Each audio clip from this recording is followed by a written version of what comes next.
ध्यान से सुनना, ना मुझे उसकी कदर ना उसे मेरी कदर, and two parallel lines never intersect each other.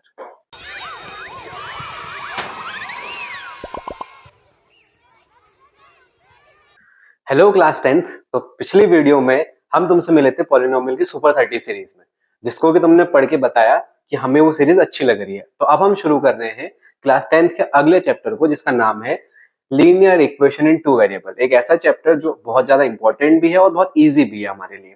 तो इसमें क्या क्या सीखेंगे हम इसमें सीखेंगे फिर से सुपर 30 सीरीज, जिसमें लेवल 1, लेवल 2 और लेवल 3 के 3 लेवल्स में क्वेश्चंस होंगे। सुपर 30 मतलब क्या है बच्चों, हम यहाँ पे क्या कर रहे हैं, 10 लेवल 1 के, 10 लेवल 2 के और 10 लेवल 3 के क्वेश्चन कर रहे हैं, ताकि तुम जब भी इस चैप्टर को आगे कभी भी करो तो तुम्हें कभी प्रॉब्लम ना करे। चलो शुरू करते हैं, ज्यादा टाइम वेस्ट नहीं करते।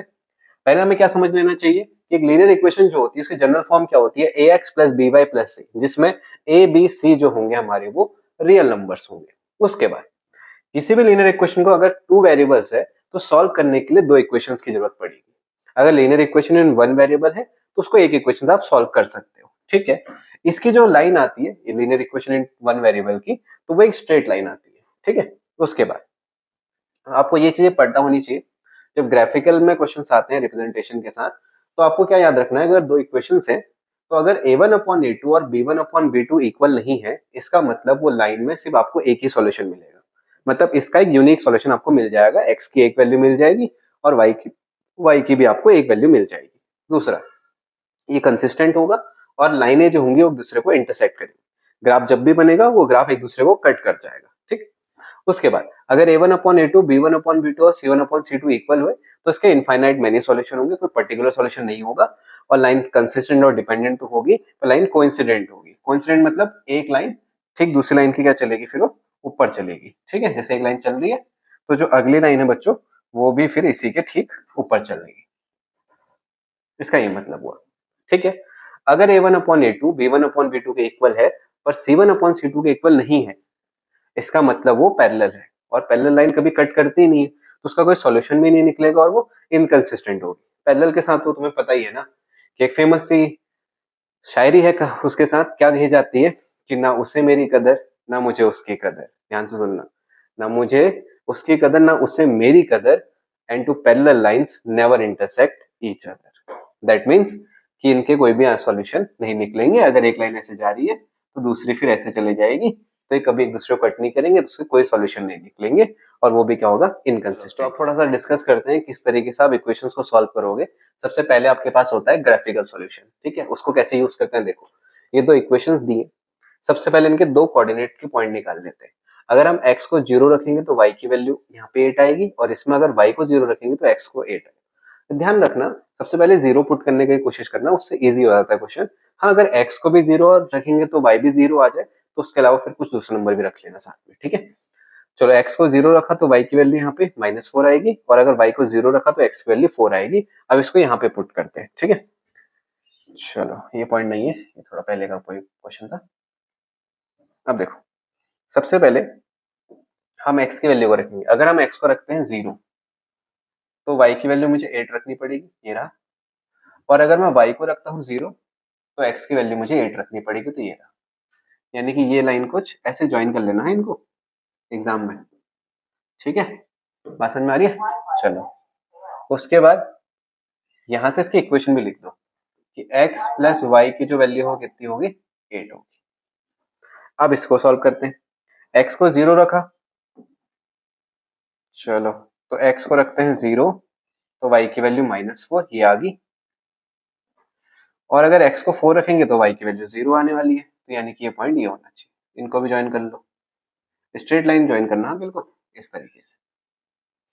अब इसमें भी लिख दो, ये क्या है, x minus y equals to 4 के आंसर है।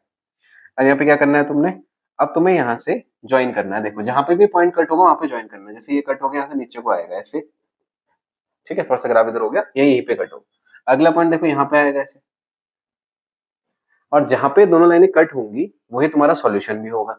यानी कि इसका जो आंसर होगा इस पॉइंट पे क्या आंसर आएगा, ये आएगा 6, इसका मतलब इस क्वेश्चन में x की जो वैल्यू वो 6 यूज करनी पड़ेगी और y की वैल्यू 2, और वो सही भी आएगी इसके अकॉर्डिंग, ठीक है। चलो बात समझ में आ रही है तो बोलो भैया हाँ समझ में आ रही है, नहीं आ रही तो बोल देना कि रिपीट कर देना, हम फिर इसको दोबारा समझाएंगे। इसके बाद है सब्स्टिट्यूशन मेथड। सब्स्टिट्यूशन मेथड क्या कहता है, देखो आपको एक इक्वेशन में से वैल्यू निकालनी है और दूसरी इक्वेशन में उसको पुट कर देना है। चलो मैं काम करता हूँ, यहाँ से x की वैल्यू निकालता हूँ, क्या आएगा 8 माइनस वाई, ठीक है, और पुट करते हैं इन इक्वेशन सेकेंड, इसको सेकेंड इक्वेशन में पुट कर देते हैं। अब सेकेंड इक्वेशन क्या थी, x minus y is equal to 4, पर x की वैल्यू तो 8 माइनस वाई है, पर y की जगह एज इट इज कोई चेंज नहीं करेंगे, तो 8 माइनस 2y का आंसर कितना हो जाएगा 4। ये प्लस का 4 इधर आके माइनस का 4 होगा, माइनस 2y उधर जाके प्लस का हो जाएगा, तो 4 इक्वल टू 2y आ गया, यानी कि y की वैल्यू कितनी आ गई हमारे पास 2 आ गई। ठीक है ना, समझ में आ रहा है, देखो पीछे भी वही आया था आंसर। अब किसी भी मेथड से क्वेश्चन को सॉल्व कर लो, सॉल्यूशन चेंज नहीं होंगे, सॉल्यूशन वही रहेंगे। अच्छा अब इसमें क्या करते हैं, इस वैल्यू को उठा के वापस यहाँ रखते हैं। x क्या था 8 माइनस वाई, तो x 8 माइनस 2, तो x की वैल्यू कितनी आ गई तुम्हारे पास 6। देखो वही आंसर आया, आ रही है ना बात समझ में। चलो ध्यान से पढ़ना।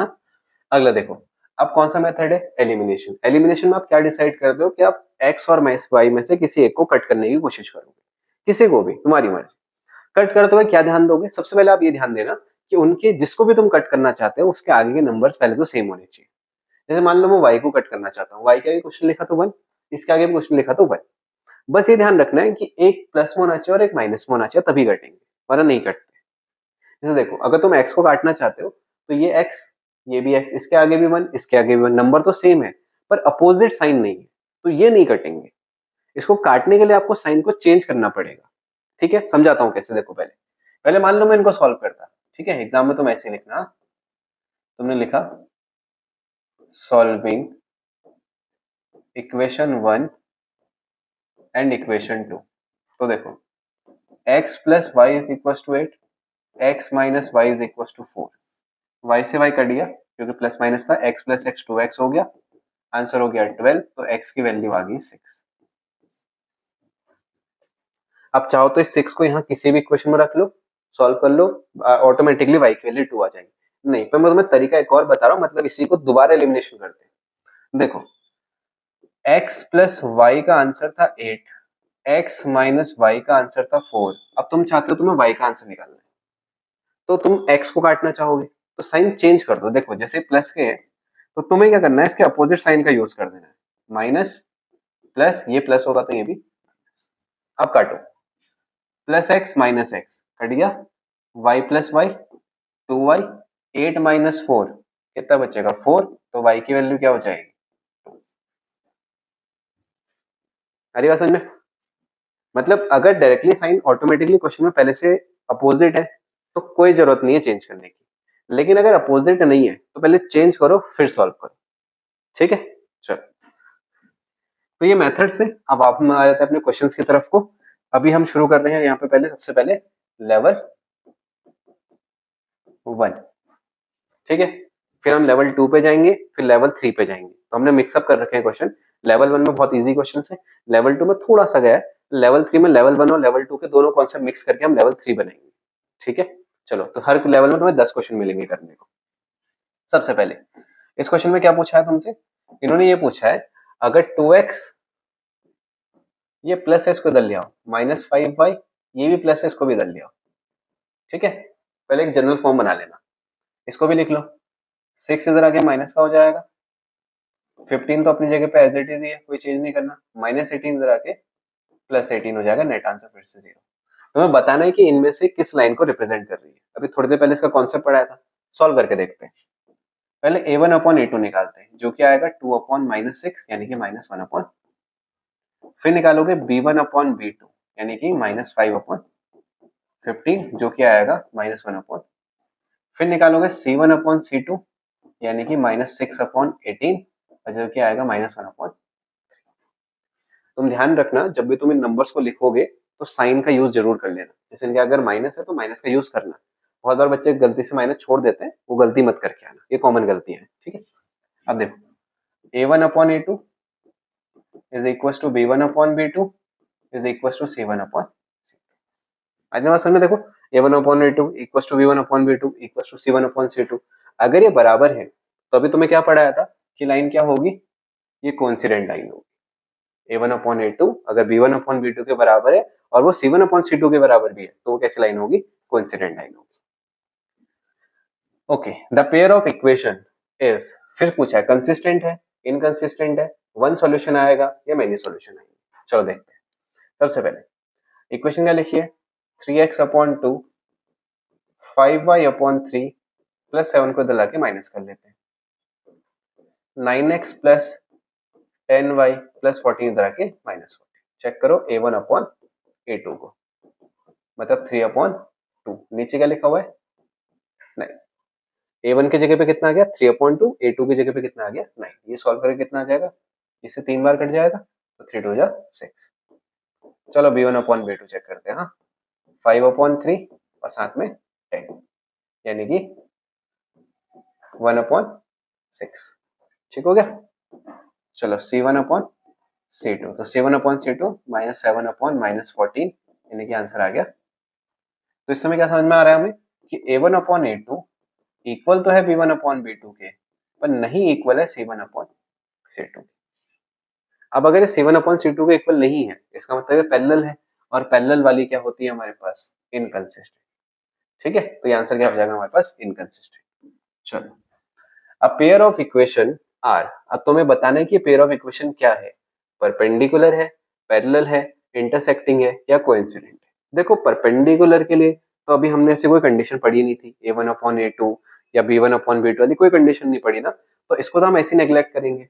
अब हम सीधे किस पे सोचेंगे कि इन तीनों में से कौन सा आंसर होगा। अब तुम मुझे कमेंट में जरूर बताना कि इन तीनों का क्या आंसर होगा, क्योंकि तुम्हें क्वेश्चन का टॉपिक समझ में आ रहे हैं, तो कमेंट में जरूर बताना कि तुम्हें क्वेश्चन का आंसर क्या मिला। ऑप्शन जरूर लिखना, ठीक है? चलो, the pair of equation, okay, ये थोड़ा सा अलग है, मतलब बहुत कम बच्चों ने अभी इस टाइप के क्वेश्चंस करे होते हैं। मैं तुम्हें कौन से बच्चे समझा रहा हूँ, ध्यान से समझना। हाँ, देखो, इसने बोला कि x इक्वल्स टू कितना रखना है? 5, और y इक्वल्स टू कितना रखना है? 5। अब बच्चों को यहाँ पे कंफ्यूजन जरूर होता है कि यार ये नो सॉल्यूशन, यूनिक सॉल्यूशन कैसे चेक करें, क्योंकि इसमें A1/A2 या B1/B2 तो है ही नहीं, तो दिक्कत होगी।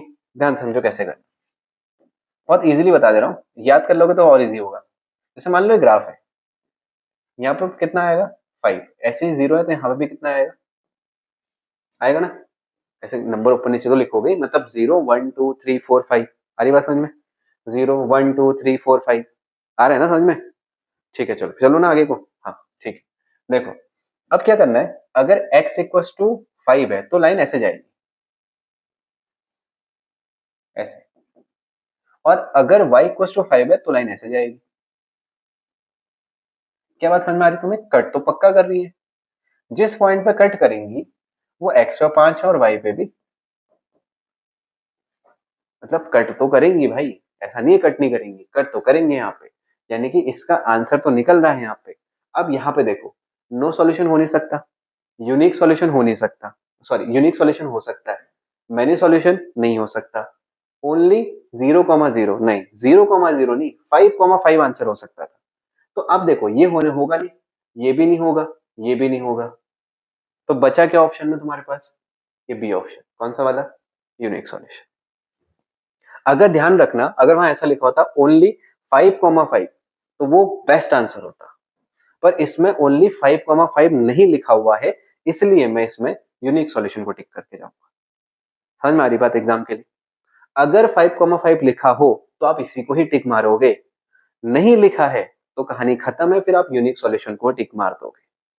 ठीक है, चलो फिर अभी वाला देखो, क्या बोला? The value of k for which has infinite solutions. तुम्हें इसमें बतानी है कि जो k की वैल्यू क्या होगी अगर ये जो इक्वेशन दी है इसके इनफाइनाइट मेनी सॉल्यूशंस हैं। देखो फिर सबसे पहले सही करो इसको, 6x माइनस माइनस 3 0, इनको उठा के इधर ले आना है। सेम उधर भी करो, kx minus y minus 2, net answer. Infinite many solution की कंडीशन क्या है कि A1/A2 इक्वल होता है B1/B2 के, इक्वल होता है C1/C2। अब A1/A2 की वैल्यू रखो 6/k, B1/B2 की वैल्यू रखो -2/-1। देखो यहाँ पर नंबर्स नहीं है ना, तो 1 रख लेना। इसको रखना चाहो तो रखना, वरना इन दो से भी आंसर एज इट इज आ जाएगा। माइनस से माइनस कैंसिल आउट हो गया, क्रॉस करो, 2 नीचे आएगा, k इधर ऊपर चले जाएगा, तो जो k की वैल्यू कितनी आ जाएगी, 3 आ जाएगी। ठीक है, तो यहाँ से तुम इजिली k की जो वैल्यू है वो 3 आ जाएगी। अच्छा मान लो तुम कहते हैं हम इससे सॉल्व करते हैं, तो तुम ऐसे लिखते हैं 6 upon k minus 3 upon minus 2। ठीक है, फिर तुम इसको क्रॉस करते तो माइनस से माइनस कट जाता, 6 into 2 upon 3 is equal to k। ठीक है, अब ध्यान से समझना, इससे कट जाता कितने बार, 2 बार, तो यहाँ से k की वैल्यू कितनी आ जाती, 4। अब है प्रॉब्लम क्वेश्चन में, एक ही क्वेश्चन में k के दो आंसर कैसे आ सकते हैं, या तो k का आंसर 3 होगा या तो k का आंसर 4 होगा। अब आपके दो दो आंसर आए हुए हैं जो कि गलत है, आप दो दो थोड़ी रख सकते हो इस यहाँ पे, तो इसलिए इसका आंसर क्या लिखेंगे, डू नॉट एग्जिस्ट। इंपॉर्टेंट है बच्चों, ध्यान रखना, बच्चे कराते हैं टिक, 3 करी थी बच्चों ने पिछले, जब पहले क्वेश्चन आया था एग्जाम में गलती, 3 पे टिक मारा था। नहीं, अगर अलग अलग आंसर आ जाए, आना दोनों से सेम ही चाहिए, a1 upon a2 b1 upon b2 a1 upon a2 c1 upon c2, दोनों से आंसर सेम आना चाहिए। लेकिन अगर सेम नहीं आ रहा है तो फिर तुम्हें ध्यान रखना है कि ये अगर अलग अलग आंसर आ रहा है तो इसका आंसर लिखेंगे डू नॉट एग्जिस्ट, इसका आंसर एग्जिस्ट नहीं करेगा। ठीक है इतनी बात, चलो फिर अब ये वाला, a pair of equation has no solution when, कह रहा इनके सॉल्यूशन नहीं निकलेगा, तो बताओ उस समय k की वैल्यू क्या रखी जाएगी। ठीक है, x plus y minus 4 is equal to 0, 2x plus k y plus 3 इधर आके माइनस 3, नेट आंसर 0। तो a1 upon a2 not equal to होना चाहिए था b1 अपॉन b2 के, है ना, आपने बोला अच्छा सॉरी नो सॉल्यूशन है ना, तो a1 upon a2 equal to b1 upon b2 but not equal to c1 upon c2। ठीक है, वो गलत हो गया, क्योंकि अगर नो सॉल्यूशन हो तो पैरेलल होंगे ना, तो पैरेलल की condition a1 upon a2 equal to b1 upon b2 but not equal to c1 upon c2, ये होना चाहिए। चलो फिर हम यहाँ पे क्या करते हैं, a1 अपॉन a2 रखते हैं 1 अपॉन 2, b1 अपॉन b2 कितना होगा 1 अपॉन k, क्रॉस करोगे तो k की वैल्यू कितनी आ जाएगी। ठीक है, इसका मतलब है कि आपको k की वैल्यू कितनी रखनी चाहिए, अगर आप k की वैल्यू 2 रखोगे इस क्वेश्चन में तो जो आपका आंसर है उसका कोई भी सॉल्यूशन नहीं निकल पाएगा इस इक्वेशन का, तो इसलिए k की वैल्यू 2 यूज की जाएगी। ठीक, चलो फिर अगला क्वेश्चन है, if a1 upon a2 is not equal to b1 upon b2 then the lines represent, ये तो तुम आराम से बता दोगे, है ना, समझ में आ रहा है तुम्हें, ये तो तुम इजीली बता दोगे, इसमें कोई दिक्कत ही थोड़ी है। तो बता देना अभी कमेंट करके मुझे कि a1 अपॉन a2 अगर b1 अपॉन b2 के इक्वल नहीं है तो बताओ कौन सा आंसर हो सकता है। ठीक है, चलो जल्दी कमेंट करना। The pair x equals to a y equals to b represent the line, ओहो अभी आया था ना, x equals to 5 y equals to 5, समझाया था अभी, सीधे आंसर निकालेंगे। देखो अगर x इक्वल्स टू a है y इक्वल्स टू b है, इसका मतलब लाइनें कट तो करेंगी किस पॉइंट पे, a कॉमा b पे, x पे a पे कटेगा y पे b पे कटेगा। ठीक, तो इसका आंसर सीधे होना चाहिए intersecting at a comma b। ठीक है, सेम टू सेम जो क्वेश्चन में 5 कॉमा इक्वल्स टू 5 वाला करवाया था वैसे ही क्वेश्चन। ओके नेक्स्ट क्या बोल रहा है, for what value of k the equation have infinite solution. Infinite solution की कंडीशन क्या होती है कि a1 अपॉन a2 इक्वल होता है b1 अपॉन b2 के, इक्वल होता है c1 अपॉन c2 के। चलो फिर वैल्यू रखते हैं, a1 अपॉन a2 कितना है हमारे पास, पहले इक्वेशन लिख लो, 2x प्लस 3y प्लस 7 इधर आके minus 7, k plus 1 x k minus 1 y minus 4 के, नेट आंसर 0। चलो a1 अपॉन a2 रखते हैं, 2 upon k plus 1, b1 upon b2 कितना 3 upon k minus 1, c1 upon c2 कितना माइनस 7 अपॉन माइनस 4। सॉल्व करें, इसको क्रॉस करते हैं, 2k माइनस 2, पहले इन दोनों को करना है सॉल्व, फिर इसको करो 3k प्लस 3, इसको उठा के ले आओ, प्लस का 3 आगे माइनस का 3 और प्लस का 2k उधर जाके माइनस का 2k, तो ये कितना हो गया -5 और यहाँ कितना हो गया k, मतलब यहाँ से k की वैल्यू कितनी आ रही है -5। लेकिन अभी हमने क्वेश्चन करा था ना जहाँ पे लिखा था डू नॉट एग्जिस्ट, क्या पता ये भी उसी में ना हो जाए, तो इसको भी यहाँ भी सॉल्व करो, 2 upon k plus 1 -7 upon -4k, cross करो, -8 -7 के -7, इसको उठा के इधर ले आओ, ठीक। तो ये कितना हो जाएगा, -8 के +7 के, तो यहाँ से माइनस के बराबर कितना आ जाएगा, ओहो ये तो अलग अलग आ गया, यही तो बोल रहा था मैं, यही बात तो बहुत इंपॉर्टेंट है, अगर यही चीज तुम नहीं समझोगे तो गलत हो जाएगा ये क्वेश्चन। मतलब बच्चे इसको कर आएंगे कि वो बोलेंगे के की वैल्यू 5 आ जाएगी करके, ठीक है, वो तो अपना दिमाग सही तरीके से, तुमने सही करा था, ऑब्वियस ही बात है कि तुमने इसको सॉल्व करा, पर तुम इसको सॉल्व नहीं करते हो जो तुम गलती करते हो। अब अगर ये अलग अलग आ जाए तो इसमें हम बोलेंगे के, ऐसे लिखना, डू नॉट एग्जिस्ट, मतलब के की वैल्यू यहाँ पे एग्जिस्ट नहीं करेगी। अगर आपको ये कंडीशन कुछ भी रख दो, के की वैल्यू एग्जिस्ट नहीं कर पाएगी, तो के की वैल्यू आप नहीं रख पाओगे, ठीक है। तो ध्यान रखना, अगर इनफाइनाइट मेनी सॉल्यूशन के क्वेश्चन आते हैं तो a1/a2, b1/b2, c1/c2, प्रॉपरली इनको दोनों को सॉल्व करना है, पहले इन दोनों को फिर इन दोनों को। अगर आंसर अलग अलग आ रहा है तो इसका मतलब क्लियर ही बात है कि वो नो एग्जिस्ट, डोंट एग्जिस्ट का क्वेश्चन है, वहां पे आंसर एग्जिस्ट नहीं करते हैं। समझ में आ रही बात, बताओ हाँ ना तो बोलो कमेंट में जल्दी, समझ में आ रही नहीं आ रही, आ रही है ना, ठीक है। चलो चलो, तो लेवल 1 का हमारा लास्ट क्वेश्चन है, क्वेश्चन नंबर 10, फिर हम लेवल 2 पे मूव कर जाएंगे। तो वैल्यू लिखी हुई है हमारे पास कि हमें के की वैल्यू बतानी है इस क्वेश्चन के लिए, जिसके लिए क्या होना चाहिए, 1 सॉल्यूशन। अब 1 सॉल्यूशन की कंडीशन थी कि a1/a2 is not equal to b1/b2।